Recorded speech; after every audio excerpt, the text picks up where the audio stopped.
उपेंद्र कुशवाहा की धर्मपत्नी स्नेहलता कुशवाहा जो सासाराम से विधायक हैं, क्या वो अपने बेटे दीपक प्रकाश को मंत्री बनाए रखने के लिए अपनी सीट की कुर्बानी देने जा रही हैं? दोस्तों, ये चर्चा बहुत तेज है। चर्चा क्या है वो आपको हम बताएंगे, और क्यों ये खबर आ रही है कि तमाम पैंतरे जो है वो उपेंद्र कुशवाहा ने लगा लिए, लेकिन भारतीय जनता पार्टी सुनने को तैयार नहीं है। देखिए, नरेंद्र मोदी ने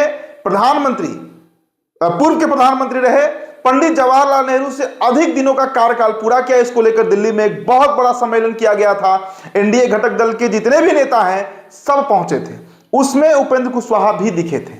लेकिन जो खबर आई कि दिल्ली के लिए तो ऑफर है कि दिल्ली का जो कैबिनेट एक्सपेंशन होने जा रहा है, नरेंद्र मोदी का जो कैबिनेट है उसका विस्तार होने जा रहा है, और उसमें उपेंद्र कुशवाहा चाहे तो शामिल हो सकते हैं। लेकिन बिहार को लेकर कहीं कोई चर्चा नहीं है। मतलब भारतीय जनता पार्टी ने यह स्पष्ट कर दिया है कि जहां तक बिहार का मसला है और दीपक प्रकाश का मसला है, बीजेपी किसी तरह का कोई कॉम्प्रोमाइज नहीं करने जा रही है। देखिए, विधान परिषद के 10 सीटों का भी चुनाव संपन्न हुआ, 10 नए एमएलसी मिले बिहार को, 9 सीट तो खाली हुआ 28 जून को, और 1 सीट जिस पर उपचुनाव था नीतीश कुमार का सीट।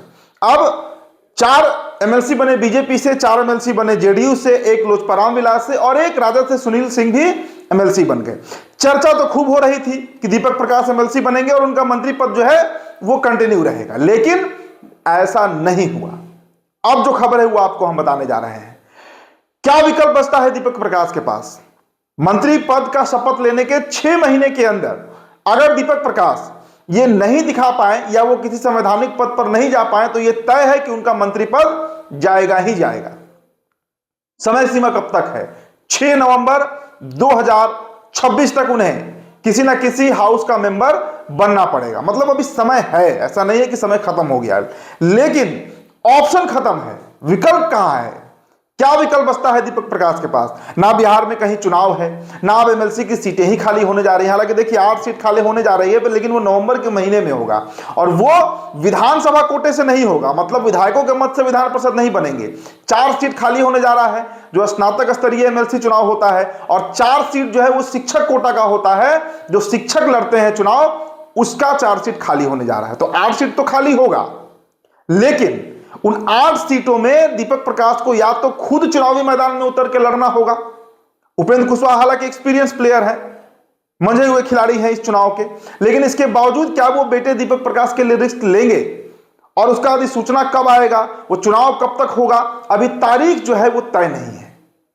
लेकिन फिर भी उम्मीद है कि नवंबर तक वो चुनाव संपन्न करा लिया जाएगा, इसकी पूरी संभावना है। अब दीपक प्रकाश का एक मामला सुप्रीम कोर्ट में भी गया हुआ है, आपको पता है। एक पिटीशन डाला गया है कि बिना किसी संवैधानिक पद पर रहते हुए मंत्री बना दिए गए हैं, उसका एक अलग पेच फंसा हुआ है।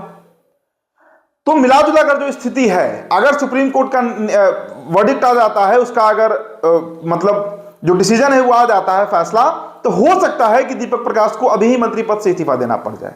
तो एकमात्र अब जो विकल्प बच रहा है उस पर हम चर्चा कर लेते हैं। वो विकल्प यही है कि चुनाव लड़कर, विधानसभा का चुनाव लड़कर दीपक प्रकाश विधानसभा पहुंचे, विधायक बने, और फिर उनका जो विभाग है, जिस विभाग का भी वो मंत्री है, पंचायती राज विभाग, उसका वो मंत्रालय संभाले। लेकिन क्या ये इतना आसान है? बिहार में तो कोई चुनाव है नहीं, सिर्फ अब 1 सीट पर चुनाव होना है, उपचुनाव होना है, बांकीपुर विधानसभा। तो क्या बांकीपुर के साथ कोई और भी सीट है जो खाली होगा? चर्चा क्या है? राष्ट्रीय लोक मोर्चा के नेता किस बात पर बात कर रहे हैं, चर्चा क्या हो रही है, समझिए।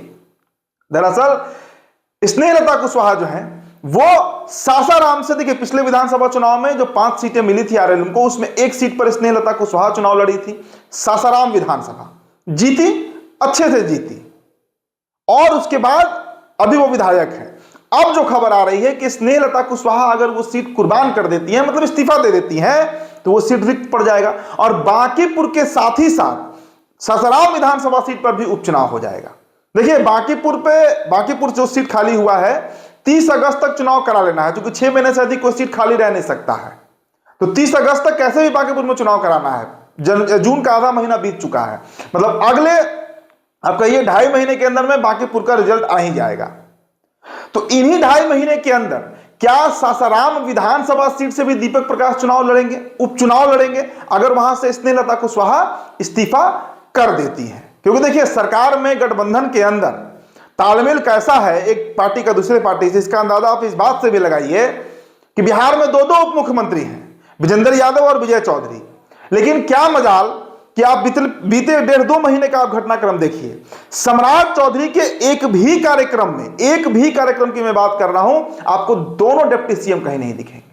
याद कीजिए नीतीश कुमार, अभी बहुत दिन नहीं हुआ है, 2 महीने पहले तक नीतीश कुमार ही बिहार के मुख्यमंत्री हुआ करते थे। उनके साथ डिप्टी सीएम सम्राट चौधरी तो पक्के तौर पर दिखते थे, और कई कार्यक्रम में विजय सिन्हा भी दिखते थे जो उस समय उप मुख्यमंत्री हुआ करते थे। लेकिन नीतीश के जाते ही बीजेपी का मुख्यमंत्री बने सम्राट चौधरी, और उसके बाद देखिए आप कि दोनों के दोनों डिप्टी सीएम कहीं नहीं दिखते हैं। पहले तो इनका नाम ही डिप्टी सीएम के तौर पर नहीं आया था, जो सरकारी चिट्ठी निकला था उसमें कहीं उप मुख्यमंत्री का चर्चा ही नहीं था। जब बगावत हुआ, विद्रोह हुआ, तो फिर उस नाम के साथ जोड़ा गया उप मुख्यमंत्री, चाहे विजेंद्र यादव हो या विजय चौधरी हो। लेकिन अब परिस्थिति ऐसी है कि सीएम सम्राट कहीं दिखते हैं और दोनों उप मुख्यमंत्री वहां पर गायब ही दिखते हैं। तो ये सरकार के अंदर तालमेल की मैं बात कर रहा हूं।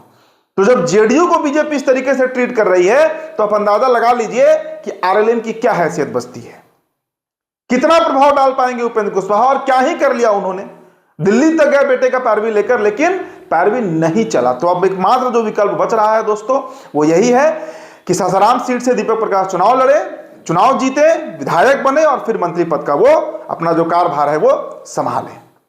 आगे और दूसरा कोई विकल्प दिख नहीं रहा है। फिलहाल दोस्तों इस खबर में इतना ही। मेरा नाम उदित तारण है। तो बिहार टॉपर वीडियो आप देख रहे थे, बहुत बहुत शुक्रिया।